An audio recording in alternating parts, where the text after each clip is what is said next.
everyone, I'm Thomas. And I'm Gennady. Welcome to our second Wicked Inside. We know a lot of you have been eagerly waiting to hear more from us since we shipped our last major content update. Right after early access launch, we spent weeks listening intently to your feedback while putting out numerous hotfixes and patches. Then, after we felt that No Rest for the Wicked was in a good spot, we launched our first big content update, the Crucible. Yes! With the Crucible, we introduced fresh enemies, brand new systems and a fun mode to keep everyone entertained while we began work on our next major content update. But it's been a while since then, and today we'd like to explain why. Our publisher for No Rest for the Wicked was Private Division, a subsidiary of Take-Two Interactive. Take-Two decided to sell off Private Division, which was unexpected news for us. After some deliberation, we saw an opportunity. After months of negotiations, we reached an agreement to buy the publishing rights for No Rest for the Wicked back, so that Moon Studios could become fully independent. This legal process took time, and we couldn't say much while it was all happening. But today, we're excited to announce that it's all done, and that Moon Studios is now fully independent. We believe this will give you even more confidence in our vision, because we're free to build No Rest for the Wicked exactly how we want, without needing to ever go silent again. We've used this extra time to create something truly special. Let's take a look at the breach.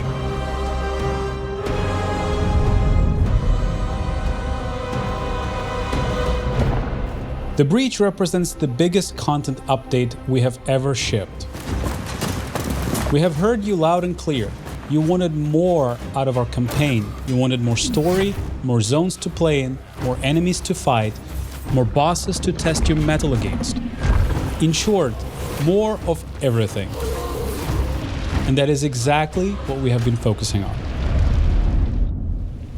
Our story continues immediately following Ellsworth's return to Sacrament. He summons his daughter Odessa from her prison cell, and their exchange reveals more about their relationship.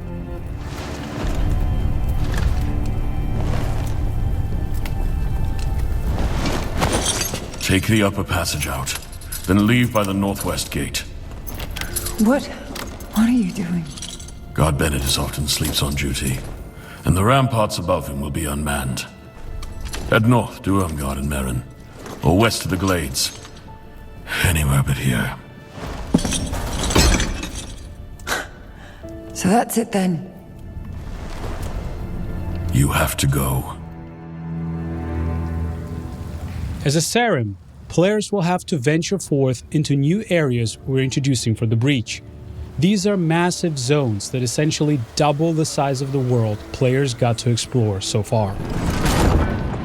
A lot has changed in the Zola Sacra since you've last visited. Southeast of Sacrament lies the Lowland Meadows, a once idyllic haven used by Sacrament's hunters to gather food and supplies. Ellsworth requests our presence on a secret mission, but a faction known as the Harvesters has taken over the region. See? I told you this Sarim would come, and here they are. Indeed. Your presence is welcome here. My friend is convinced that some threat awaits us at the Weeping Sisters. As always at Moon, when it comes to level design, we deliberately craft every single inch of our world by hand. We do not rely on any procedural generation, and we believe that ultimately that will allow us to create an insanely expansive, interactive open world where every inch actually matters.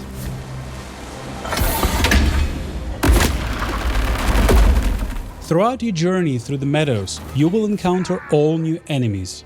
We have also introduced 2 new weapon archetypes, gauntlets and wands.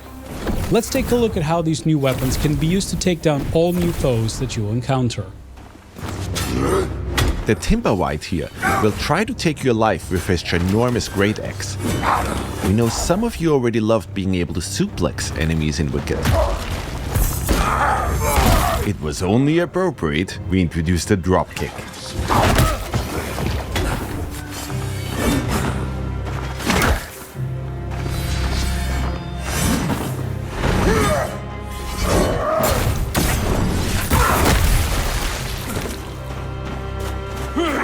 Wormwood wretches and linseed archers will keep you on your toes with brutal range attacks.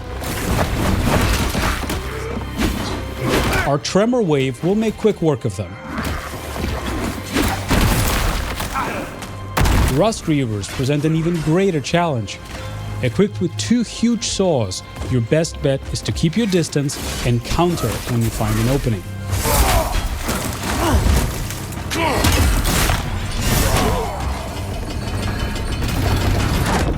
Deeper within the meadows, the copse treader will try to block your path forward.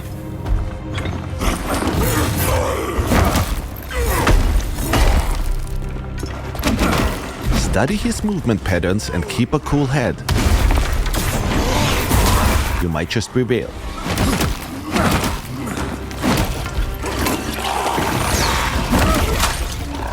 Obviously, we are also introducing all new bosses for the Breach, but we don't want to spoil everything just yet. We know a lot of you already enjoyed how much love and care we're putting into all of these areas. Once again, we didn't shy away from really using verticality and hiding secrets everywhere. Even though you'll often fight for your life in all of these zones, every now and then you'll get to enjoy a serene scene of beauty.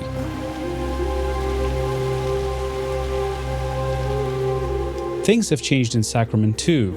Caretaker Alden has arrived in town to plead for help, dealing with the Blight, a plague infestation destroying his home of Marin Village. Excuse me, is it true that Governor Ellsworth has already gone north with that madrigal? The guard said as much, but I wasn't sure. Many doors in Sacrament stay shut to us, Dasha. And if you exit Sacrament through its northwestern gate, you will find yourself in the once majestic Marin Woods.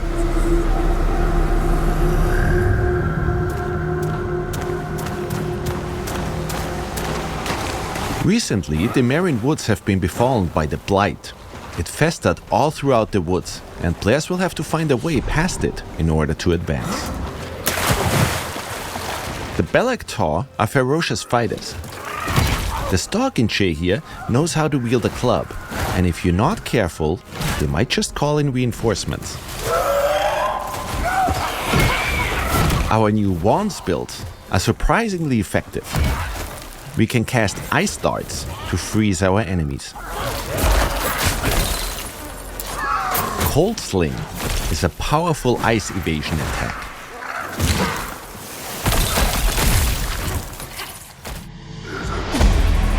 For the Heavy Feather, we'll use some more powerful spells our wands provide. We have since learned how to perform the Riven Twins Plague Explosion.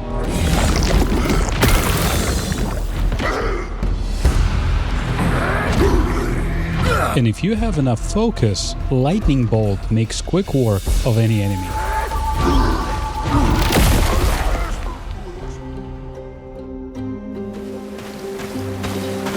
Halfway through Marin Woods, you'll encounter Marin Village, a peaceful woodland community of Isola Sacra. First traveler I've seen in ages. I'm amazed you made it to our village at all, stranger. Hardly anyone comes here anymore. 10,000 blessings, Serim, for returning us to ourselves. The villagers in Marin provide new services and sell different items than the ones in Sacrament. My clod of a cousin's still hammering away in Sacrament. Figured they would have run him off by now. Chased them out of town with their crooked pitchforks and bent spears. Might as well give it here. In Marin, we will also meet Odessa's godmother, Irmgard, a connection to her Dasha heritage. I remember when my mother used to sing me to sleep. You did too. Same lullaby. Will I see you there? All of us at one table again? I'm not welcome in Sacrament. And in a return to the Nameless Pass, we'll explore new areas within it, learning more about the forces of the mainland. We will not tolerate any more doubt within your ranks, Primus. Not while we knock on salvation's door. Discipline takes time. It's earned, not bought. The born god disagrees. Discipline is forged. It is a tool, molded in flame. Meanwhile, we'll continue the story of Madrigal Celine and her vanguard, who seek to liberate the lost city of Kalen. We're incredibly excited about this new chapter in our campaign, but we don't want to spoil everything just yet.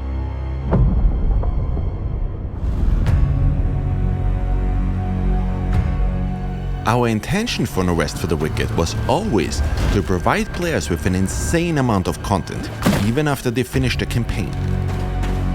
After the events that unfold throughout the Breach, our Spilled Blood questline continues as any area within Isola Sacra can now be overtaken by the Pestilence. Once an area is infected, you will suddenly have to fight enemies that you never encountered before in these areas.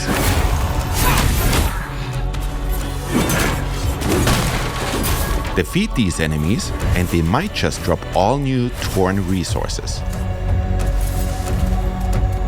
Torn resources can be burned at any fire in order to further increase the challenge within an infected area.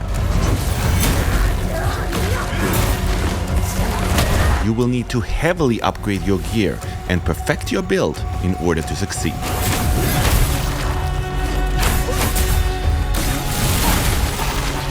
But greater challenge also means greater rewards.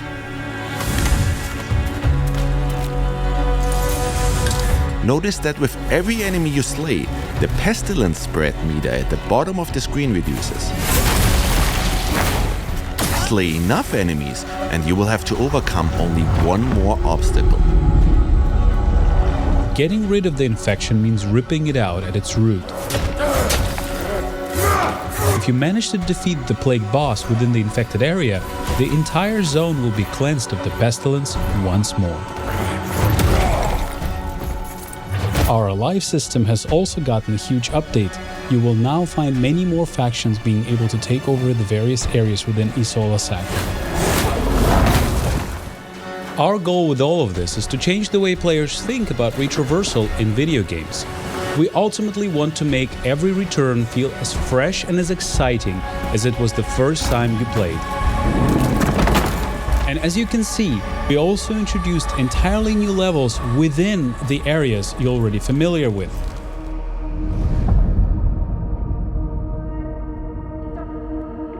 In order to aid players in achieving the perfect build, we introduced quite a few changes that will make progression a whole lot more streamlined and fun. First off, we have revamped the way gear drops. We replaced the tiered approach and came up with a formula that takes the player level, the area level and the enemy level into account, which results in an experience where any gear that drops will be approximately within your level range. Now, gear that used to only drop in earlier zones might just drop again, but at a higher level.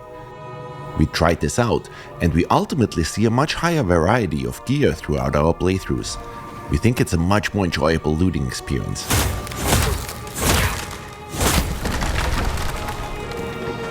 Another big aspect that defines your build is, of course, the enchantments. So far, if your gear didn't drop with the enchantments you needed, your item would never reach its full potential. But we came up with a solution.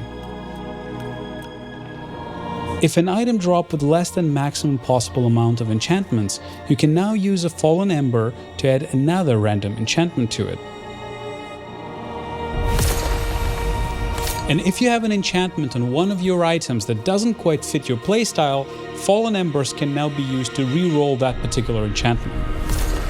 Of course, Fallen Embers are also still used for respeccing your character, which makes Embers insanely valuable now.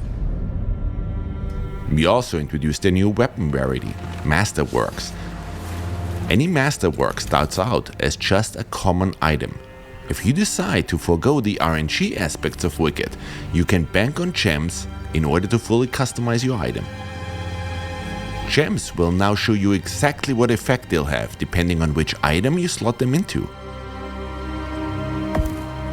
In our case here, we want to craft a build that heavily relies on and synergizes with focus. The benefit of common items is that we can completely customize them. Once we've fitted the maximum amount of gems into them, they now become a masterwork. In general, we've introduced a whole slew of new weapons, runes and armor sets. We've also iterated on our list of enchantments in order to enable the creation of entirely new builds, while ridding ourselves of the enchantments that led to overpowered builds. Given that and the new loot drop algorithm, the sky is the limit when it comes to build variety. We also conducted a major balance pass on our stats, and we noticed that quite a lot of you didn't use shields all that much. So we changed the way they work. Instead of draining stamina, shields are now based around poise and stagger, and we try to ensure that each shield archetype feels unique. So we can't wait to see all your new sword and board builds.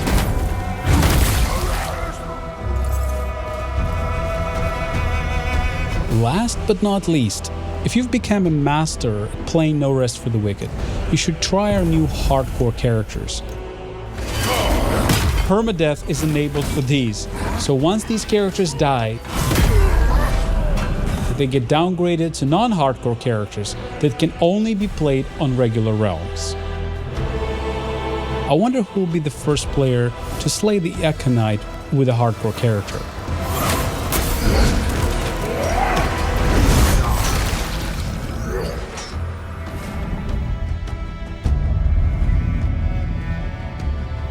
Naturally, we also spent quite some time introducing a wide range of quality of life features and polished up what we've played so far of No Rest for the Wicked. For example, we've noticed that a lot of your houses looked similar to this one. Storage has always been incredibly important in any ARPG. On our current live builds, players can stack all that many items, and sorting hasn't been ideal yet. Let's switch over to our breach update. We fixed that right up and now allow players to stack a whole lot more items within their chests. And items now also get sorted in a beautiful way. While we're in our home, we can show off another cool feature we added. We've added Whisper Stones, which enable fast travel to and from your house. So if you just want to quickly drop off items and gear while you're out and about, instead of having to first warp to Sacrament and then run to your home, you can now save that one step. Remember that you can place one Whisper Stone per house, so if you own multiple ones, you can even fast travel between them. Our next change regards food cooldowns. We've removed the classic cooldowns entirely. Now you can consume meals instantly.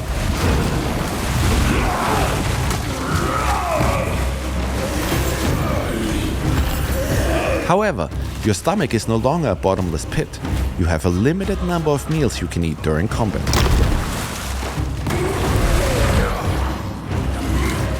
You'll be able to upgrade this limit through Plague Ichor, letting you extend how many times you can heal or buff yourself in battle. This new approach aims to make combat more engaging and dynamic, rather than forcing players to just wait for a timer.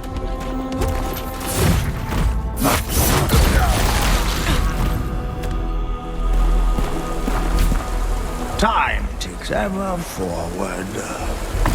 We know timers and project wait times have been a major discussion point in our community. We're adding a new feature so you can contribute food and ingredients to make Adana's workers, speeding up whichever building project they're currently tackling. We're always listening to your feedback, and we will keep iterating on the system. If you have thoughts, please keep sharing them. And of course, we've been hard at work meticulously optimizing performance. If you notice any poor performance in a machine before, the Breach update should drastically improve your experience. Speaking of improvements, our DLSS implementation has been updated to a newer version, which results in much crisper image and even better performance. And these are just a few highlights. In total, we are counting more than 11,000 changes since we shipped the Crucible update. Before we dive deeper, we'd like to clarify how you'll access the breach. You will need to replay No Rest for the Wicked to fully experience this update. Old saves remain in a legacy build, but this approach ensures the breach is integrated as seamlessly as possible into the game. We realize this might be a surprise for some. Ultimately, the scope of the breach and the underlying changes led us here. But don't worry, you'll discover plenty of fresh content, quests and loot to make restarting your journey worthwhile.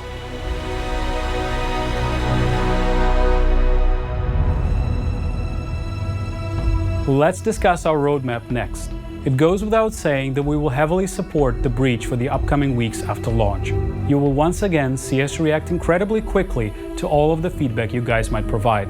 But we're also already hard at work on our next content drops. We've received hundreds, if not thousands of pleas begging for the co-op update, and we know that our original roadmap had co-op before the breach. Rest assured, it will be the next thing we launch after this update. The reason we ultimately decided to switch these updates was because we wanted people to have more content to play once co-op releases. With the breach update, there will be now a lot more content to explore with your friends. After the co-op update, we'll be following up with more improvements and new systems. We'll expand Sacrament, improve housing, introduce farming, expand the Crucible, and of course, finish the campaign with more story and more quests and bosses. And we're very much aware that a lot of you finally want to play No Rest for the Wicked on all major consoles. We have a ton of things planned to further improve on the foundation that we've laid so far, and we're excited to keep discussing all of these new releases and changes with you as we go along. Also, today marks the 10th anniversary of Ori. We released Ori and the Blind Forest on March 11th, 2015. It's been a wild ride for all of us here at Moon, so today, we'd like to use this opportunity to just say thank you. Thank you to all of our fans who have supported us the whole way through. We would not be where we are today without you. We're now hard at work on the final bug fixing and polishing stages of this massive update. We want to make sure we get it just right. But before we wrap up, there is one more thing, and this one is near and dear to our hearts. Hello everyone, I'm Gareth Coker. My story with Moon Studios began more than 15 years ago when I received a message on an internet forum from them asking me if I'd be interested in composing the music for a small indie project. 4 years later, that small project blossomed into Ori and the Blind Forest. Now, we were all very young and just getting started, so for our second release, Ori and the Will of the Wisps, we set out to perfect everything about the original, and I couldn't be more proud of what we were able to create together. But our journey is not yet over. I'm happy to announce that I've been hard at work crafting an unforgettable score for the story, the characters, the locations, and the boss fights of No Rest for the Wicked. And you will finally be able to hear some ambient music while out exploring in the world too. I can't wait to see where this journey leads us once again. It leaves me to invite you to experience the all-new music in No Rest for the Wicked with the Breach update, launching on April the 30th. It will be well worth the wait.